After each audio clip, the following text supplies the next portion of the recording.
করতে আবার বিক্রি হয়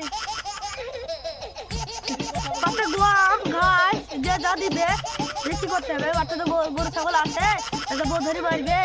তোমার এত লোভ কেন কি না খাই মর। সকালে তো একবার বিক্রি করে আসলা। এই সকালের বিক্রি আলাদা আর মাঠের বিক্রি আলাদা। আর গরু ছাগল মোটা হবে ওরা তো তোমার তাহলে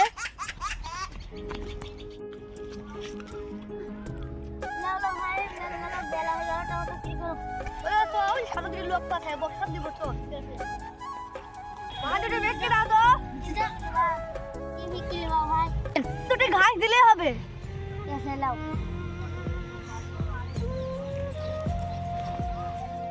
লজ্জা কিনা নাই সকালে বিক্রি করো বিকালে মাঠে বিক্রি করতে আসছো কি জানেন কালা কুঞ্জি লোক লাও তাহলে বিক্রি দাও বাড়িতে লোক ঠিক আছে ধান্দাটা খুব ভালোই হলো।